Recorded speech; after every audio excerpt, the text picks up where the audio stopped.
Minutos, 8:05 en Punto Noticias, primera emisión de Radio Pichincha. Ya nos acompaña vía telemática el doctor Ricardo Novoa Bejarano, abogado de los hermanos William y Roberto Isaías, que han demandado al Estado por $2.000 millones en este proceso que genera polémica en el Ecuador. ¿Cómo está, doctor Novoa? Buenos días, bienvenido. Le acompañamos a Alexis Moncayo, quien le habla, Licenia Espinel. Gracias por estar acá en nuestra emisión de entrevistas. ¿En qué momento se encuentra este proceso? El juez había dispuesto, o la justicia había dispuesto, que se devuelvan los bienes que no se hayan vendido, los bienes incautados que no se hayan vendido. El procurador del Estado presentó la respectiva apelación, pero ¿en qué momento se encuentra este proceso en el ámbito judicial? Buenos días, bienvenido. Buenos días, muchísimas gracias por la entrevista.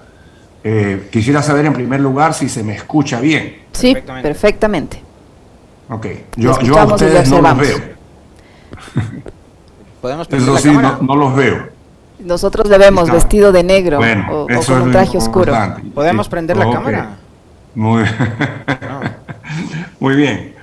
Bueno, a ver, yo creo que para empezar el tema, yo les pedí el derecho a la réplica por unas afirmaciones que el otro día en el programa escuché a la señora Cecilia Bozano en torno a todos estos temas, y particularmente a unas referencias que se hicieron al gobierno del doctor Gustavo Noboa, que ya no está aquí para defenderse, y que también me involucraban a mí.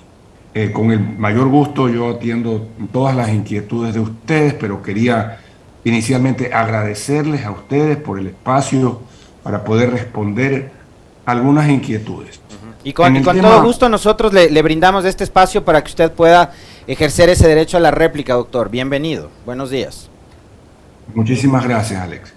Antes de que comience, doctor, yo solo le quiero dar la explicación del caso, porque usted no nos puede observar a nosotros. Le sugiero que pongan en YouTube y nos pueda poder ver, pero tuvimos que bajar nuestra video para que su internet no tenga ningún inconveniente. Hay un poquito de intermitencia en su servicio de internet, y para no dañar el audio y su imagen, y poderlo escuchar y observar, y que nuestra audiencia lo escuche y lo observe perfectamente en las mejores condiciones, por eso tuvimos que bajar nuestro video, y por eso usted no nos puede ver a nosotros. Okay. Ahora sí le escuchamos. Me imaginé. Gracias por la explicación, pero me imaginé. A ver, en el caso de los hermanos Isaías hay dos procesos. Hay un proceso de naturaleza civil, que se ventila en la jurisdicción contencioso administrativa de Guayaquil, que es el proceso que yo llevo, un proceso por daños, y hay otro proceso que es el constitucional, que proviene de una acción de medida cautelar, que hoy es una acción de protección, que la lleva el doctor Jorge Zavala Egas, y es en esa acción en la cual el juez constitucional ha resuelto la restitución de los bienes que no han sido vendidos efectivamente, como usted ha indicado. Esa resolución es una resolución que se ejecuta de inmediato, a pesar de que existe el recurso de apelación que ha sido ya concedido por el juez el día de ayer, me parece, y que tiene que ser ya resuelto en definitiva instancia por la Corte Provincial de Justicia de Guayaquil. El proceso está en ese estado, en la apelación presentada por la Procuraduría General del Estado y por otras entidades públicas. En el proceso civil se encuentra en fase de citaciones todavía a los diferentes demandados, y ese es un proceso de daños. Hasta aquí mi respuesta en esta pregunta. Doctor Novoa, ¿qué tan viable y tan factible es que la justicia ecuatoriana, en el momento además que estamos viviendo ahora, donde vemos que hay un conflicto dentro de todo el sistema judicial, pugna entre Judicatura y Corte Nacional de Justicia, etcétera, falle a favor de los hermanos Isaías, y lo que esto podría implicar también, digamos, para el país y para el gobierno del presidente Lasso, tomando en cuenta que Lasso es banquero, ¿no? Es, digamos, que colega de los señores Roberto y William Isaías. A ver, yo quisiera precisar algo que es muy importante. Los litigios entre los hermanos Isaías y el Estado ecuatoriano tienen aproximadamente 14, 15 años. No tienen 15 días, ni tienen un año, ni se iniciaron con el presidente Lazo. Y les voy a ser más preciso incluso.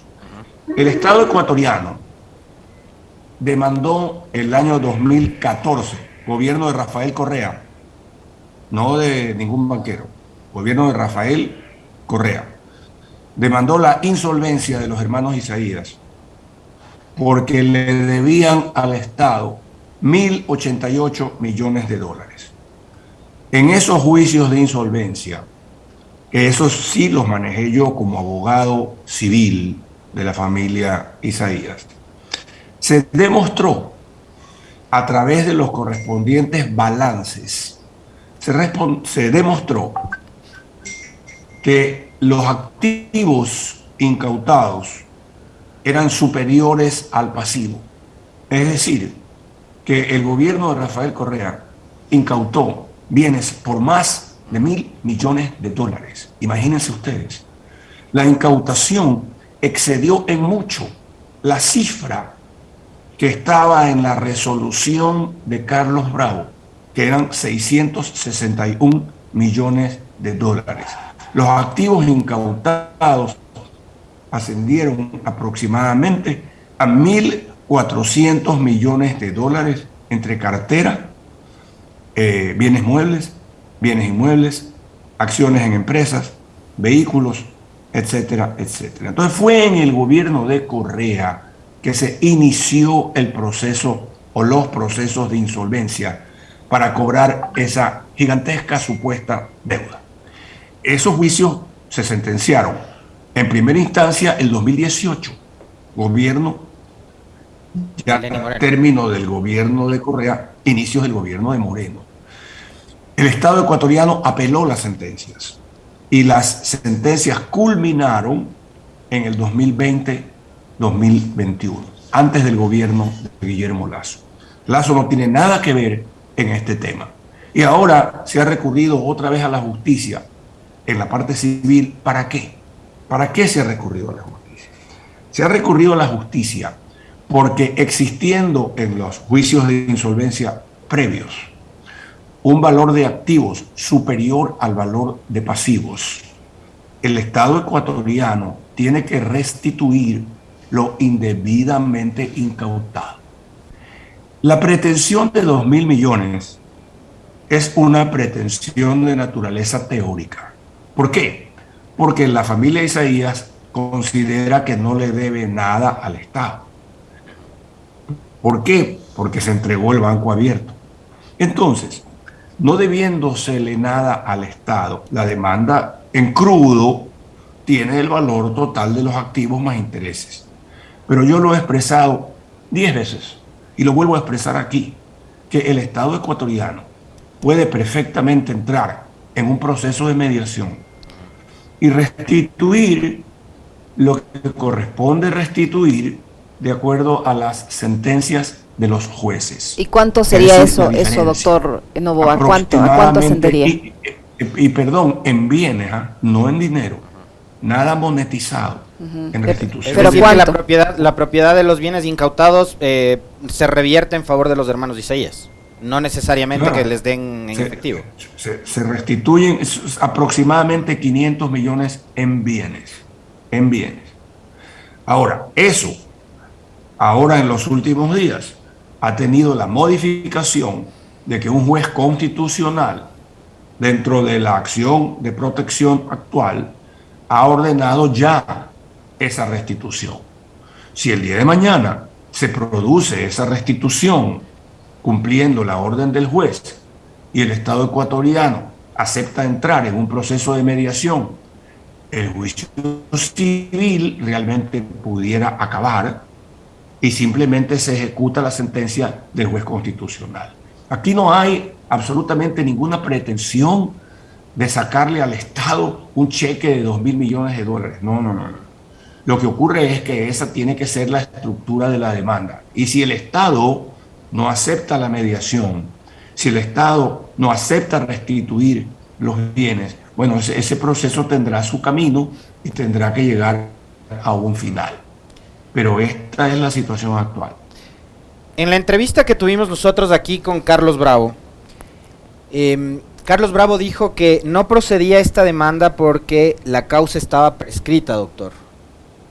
Ok, analicemos eso rápidamente. Ellos analizan el punto de la prescripción desde el momento en que el dictamen de Ginebra, del Pacto de Derechos Humanos de Ginebra, se expidió el año 2016. Y obviamente de ahí al 2021 han pasado 5 años. Sin embargo, el razonamiento es el siguiente. El plazo de 5 años se tiene que contar desde que realmente nace el derecho. ¿Cuándo nació el derecho para hacer esta reclamación? Cuando los jueces de Guayaquil y de la Corte del Guayas, de la Corte Provincial, dictaron en última instancia las sentencias en los juicios de insolvencia. Desde ahí hay que contar. Y le voy a explicar por qué. Porque si se hubiera demandado antes, aquí hay un truco. Si siguiésemos esa tesis del señor Bravo, si se hubiese demandado antes, el 2017, el 2018, el 2019, la excepción del Estado, la defensa del Estado hubiese sido, oye, tú sí que eres audaz, ¿no? Me debes 1.088 millones y me vienes a reclamar daños. ¿Cómo yo te voy a reparar daños si tú eres el que me has dañado y tú me debes 1.088 millones? Es cuando la Corte, en última instancia, cosa juzgada, determina que en los juicios de insolvencia el balance establece un mayor valor de activos que de pasivos, cuando nace el derecho. Los 5 años tienen que contarse a partir de que la Corte dijo que había un saldo a favor. Para reclamar el saldo, tiene que haber una sentencia que establezca el saldo. No pueden contarse los 5 años tinterillescamente desde el año 2016, porque existían juicios pendientes de resolver en materia civil. Yo le preguntaba del momento político. Usted también, digamos, es abogado de profesión, pero ha sido político, está cerca de la política, fue legislador, tiene experiencia en política. Y yo le preguntaba del momento, doctor. Es decir, habrán ciudadanos ecuatorianos, yo soy uno de esos, que me cuestiono y digo, caramba, o sea, si es que en este momento la justicia, por eso le mencionaba, ¿no? Faz a favor de los hermanos Isaías, más allá de que este caso tenga 14 años, 10 años, 5 años o 15 días, lo hace cuando quien está al frente del Poder Ejecutivo es un banquero. O sea, digamos, en política también sabemos que no hay coincidencias. Entonces yo quisiera también un comentario suyo con respecto de eso, porque no es algo que solo me lo cuestiono yo, es algo que se lo cuestiona mucha gente en redes sociales y usted lo habrá leído. Bueno, pero es que lo que ocurre es que en materia procesal, en materia jurídica, hay solución de continuidad, pues. Hay continuidad procesal, pues. Entonces, en el juicio constitucional, el que no lo llevo yo, sino el doctor Zavala, el juicio constitucional empezó el 2018 con una medida cautelar que le prohibía al Estado vender los bienes. Era una medida cautelar. Esa medida cautelar se convierte en acción de protección hace pocos meses, cuando el Ministerio de Agricultura presenta un escrito. El Ministerio de Agricultura de este gobierno, eso sí, de este gobierno, el Ministerio de Agricultura del gobierno del que usted señala como banquero. Es ese Ministerio de Agricultura el que acude a la función judicial y dice, levántese la cautelar, porque necesitamos vender bienes inmuebles que ubicados en el cantón Yaguachi, en el cantón Durán. Ellos activan esta medida cautelar y obviamente al ya pretender levantarla, y es decir, que cese la cautelar en este gobierno, es que se comparece ese proceso y se dice no, ahora sí vamos a la acción de protección. Y en la acción de protección es que se produce esta medida. Y en la parte civil, en el juicio de daños, yo no podía, ahí sí prescribía, pues. donde yo esperaba que pase el gobierno del señor Lasso y presento la demanda después para que no haya el argumento de que el banquero que está en la presidencia de la República, que hoy no es banquero, pues hoy es el presidente de la República elegido por la mayoría del pueblo ecuatoriano. Pero además, doctor Noboa, públicamente, que además de ser el presidente de la República y banquero o ex banquero, como sea, también es su amigo. Y eso genera también en la opinión pública cierta suspicacia y cierta incomodidad. A ver, pero es decir, yo llevo este caso desde el año 2012. Yo soy amigo de Guillermo Lasso desde hace muchísimos años. Pero yo no soy parte de este gobierno, ni de la mesa chica ni de la mesa grande. Lo otro ya son especulaciones. Pretender verme involucrado en actos de gobierno, no. Yo adhiero al gobierno. Pero yo le he pedido a este gobierno sentarnos a mediar y el gobierno no ha querido. Y el señor Procurador General del Estado ha expresado varias veces por escrito en el Centro de Mediación de la Procuraduría que no quieren mediar. Y el Banco Central tampoco quiere mediar. Entonces, ¿qué es lo que quieren? Quieren litigar.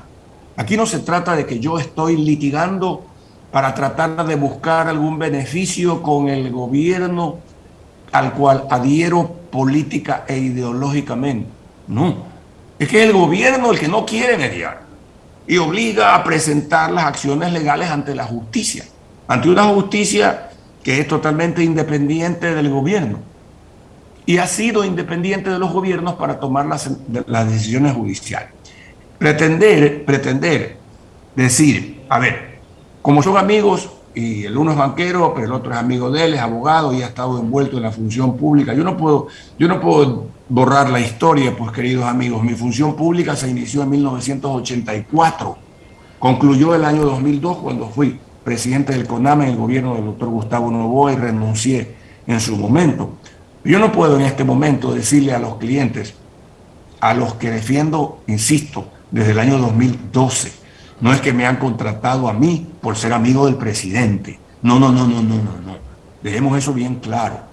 Yo no puedo decirle, oiga, ¿sabes qué? Demorémonos 4 años hasta que termine el gobierno de Guillermo Lasso para poder presentar la demanda, porque ahí sí prescribe el derecho. Entonces aquí se ha acudido a la justicia. Yo he puesto la cara, porque tengo que ponerla por un principio de lealtad y de ética para con los clientes a los cuales defiendo, como digo, desde el año 2012. Y vamos a ver qué dice la justicia. Ahora, yo que demando, que suscribo una demanda por una cuantía muy alta, ciertamente, yo he venido diciendo, señores, por favor, cumplan las sentencias judiciales. Miren, en los Estados Unidos, en la Corte de Miami, ya los jueces de Miami dijeron, porque también el Estado ecuatoriano, la Procuraduría, también enjuició en Miami, pues, ¿no? También. Y en Miami han perdido ya 2 veces. Los jueces de Miami han dicho, esto ya se juzgó en Guayaquil, esto es res judicata, es decir, cosa juzgada. No vengan a la Corte de Miami a molestar al tío Sam, más o menos, ¿no? Cuando tienen ya resoluciones de la Corte del Ecuador. Lasso influye en las Cortes de Miami, yo influyo en las Cortes de Miami. Las Cortes de Miami son también venales y se venden. No, las Cortes de Miami han dicho la verdad. Ya esto se juzgó, se sentenció y el juicio en los Estados Unidos no tiene cabida, no tiene mayor sentido. De tal suerte que aquí no convirtamos en leyenda negra algo que está respaldado en hechos. Hay sentencias previas, las sentencias previas dictadas en cuando Correa era presidente y cuando Lenín Moreno era presidente, son aquellas que hacen nacer el derecho al reclamo. Ahora, también es cierto que, digamos, teniendo conciencia el presidente de que usted tiene como representados a los señores Isaías y hay una demanda en contra del Estado, el presidente propuso su nombre para que usted represente al Ecuador como árbitro ante el CIADI. Cosa que usted, sí, tengo entendido, se negó. A ver, aclaremos eso. Por favor. Aclaremos eso. La demanda se presentó en la Corte en el mes de diciembre del año pasado. Me parece que el 22 o 27, uno de los 2 días, no lo recuerdo con exactitud. 22 o 27 de diciembre de 2021 se presenta la demanda. La propuesta del presidente es muy anterior a esa, muy anterior. El presidente no es que me propone a mí, conociendo que había una demanda. Además, yo quiero serle muy claro.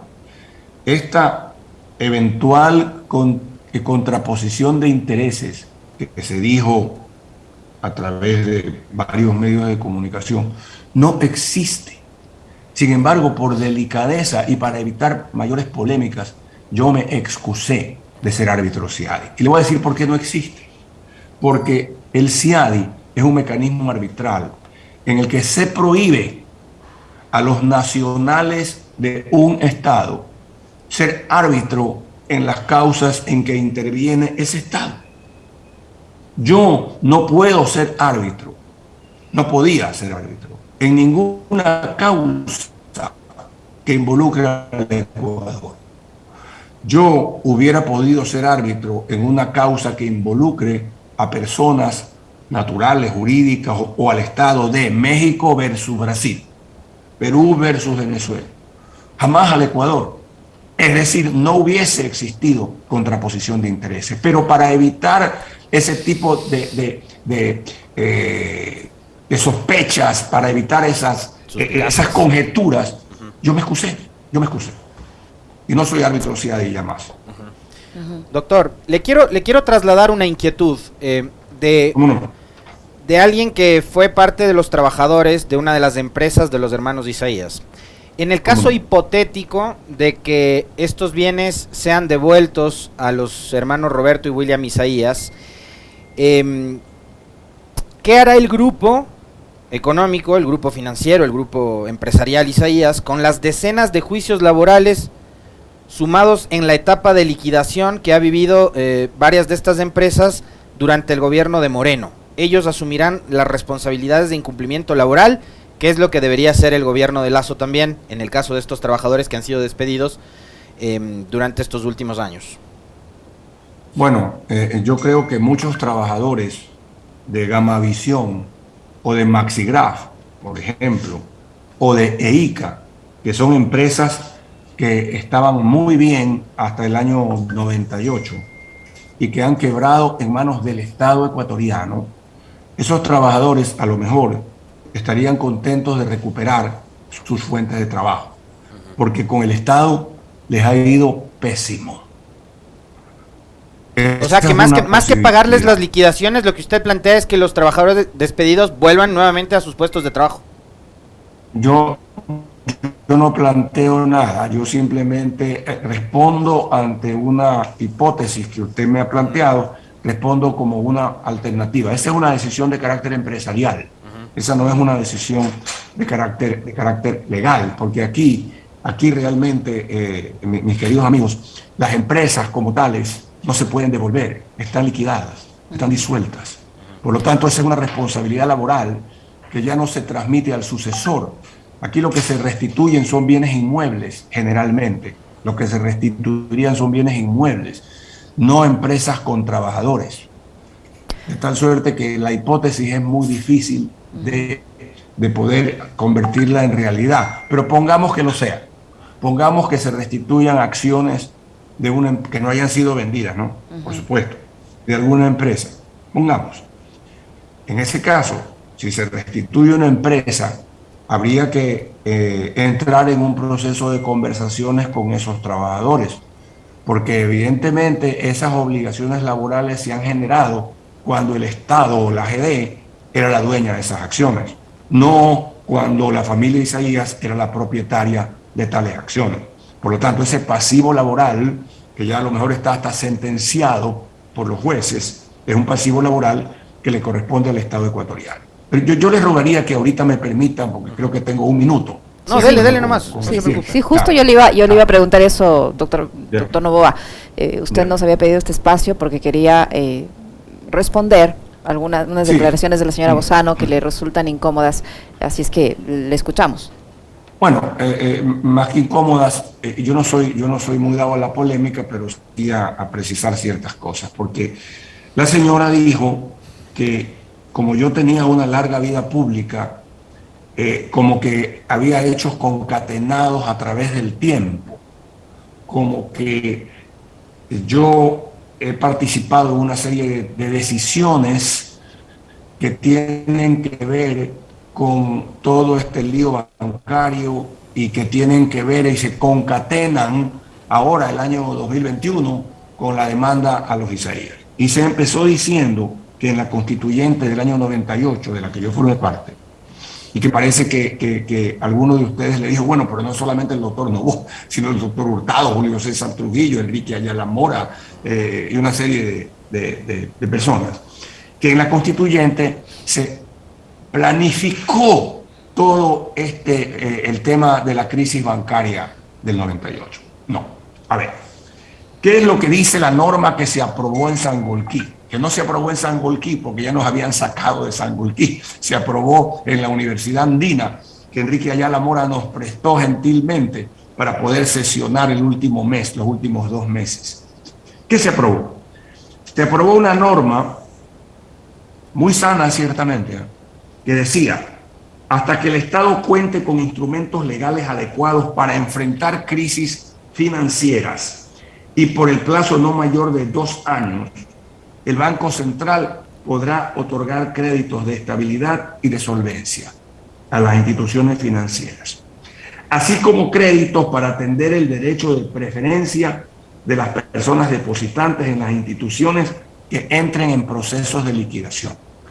Recordemos que esta norma se aprueba poco antes de que Yamil Maguad sea presidente de la República. Y ya se vislumbraba una posible crisis bancaria. Esta norma lo que hizo fue darle al Banco Central la posibilidad de ser prestamista de última instancia. Eso es lo que se aprobó en la Asamblea. Y el Banco Central, durante un periodo de tiempo, podía ser ese prestamista.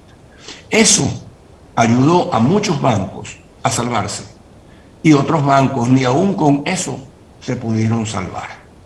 El caso de Filambanco es otro caso. El caso de Filambanco fue un caso de crisis producto de una serie de fenómenos como el fenómeno del niño que ocurrió y los problemas de los créditos en dólares. Pero eso es otra historia.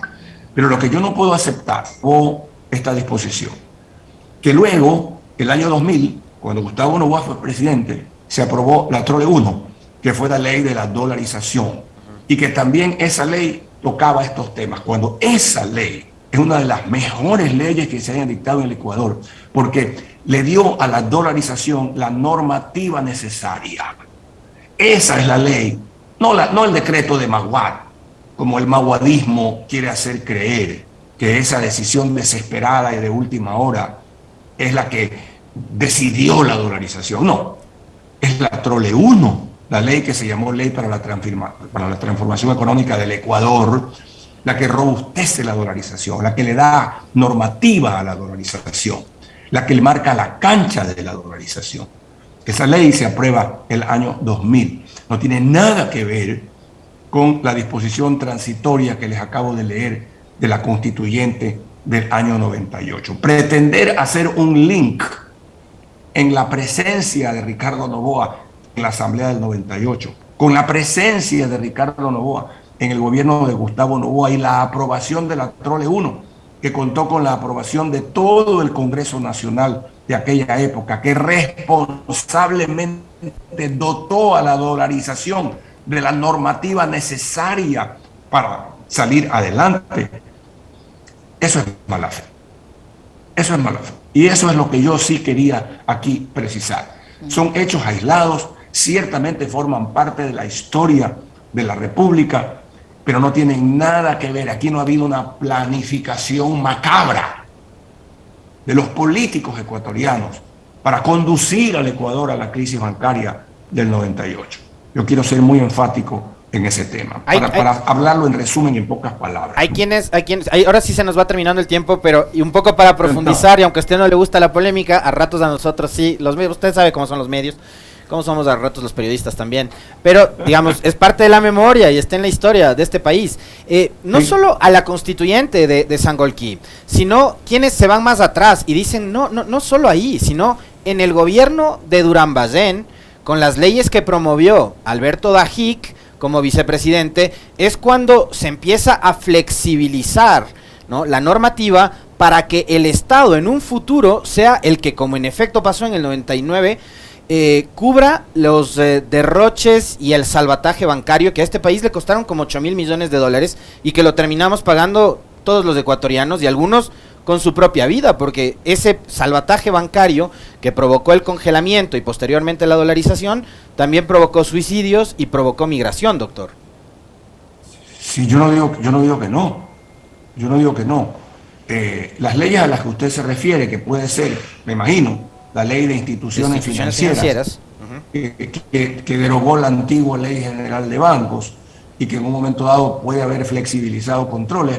Pero eso más que de la ley, depende del funcionario, depende del superintendente de bancos. Si el superintendente de bancos es laxo en el control del sistema financiero, esa es una responsabilidad del superintendente de bancos. Los superintendentes de bancos aquí, con la vieja Ley General de Bancos o con la Ley de Instituciones Financieras, siempre han tenido el control y vigilancia de las instituciones bancarias del Ecuador. De tal suerte que es posible que se hayan flexibilizado ciertos controles en la ley, pero los controles esenciales, los controles de reportes, de balances, de inspecciones, de visitas, eso no se flexibilizó nunca. Puede haber habido superintendentes más duros que otros, que tenían una ideología y otros no, pero eso realmente ya era cuestión de cada uno de los funcionarios. Yo me adhiero a lo que usted dice. Claro que efectivamente el salvataje bancario y el feriado bancario fueron políticas. De paso, con el congelamiento bancario y con la expedición de los decretos del doctor Gustavo Noboa, no estuvo ni de acuerdo ni participó. Eso está en la historia, así como usted lo dice, eso también está en la historia. La marginación que sufrió Gustavo Noboa Bejarano, encargado de la reconstrucción de la costa del año 98, la marginación de las grandes decisiones de macroeconomía y de política financiera y bancaria que había el 98, están también en la historia. No formó parte de ninguna de esas decisiones. En la historia también está que... Bueno, yo les agradezco muchísimo. Sí. En la historia también está que Jorge Egas, el superintendente de bancos de aquella época, era nada más y nada menos que uno de los abogados de Fernando Azpiazu, financista de la campaña presidencial de Zamil Mawad y propietario del Banco del Progreso. Eso también está en la historia. Gracias, doctor Noboa. Pues, es posible. Gracias a ustedes. Gracias por el espacio. Muy gentil. Nos despedimos del doctor Ricardo Noboa Bejarano, abogado de los hermanos Isaías.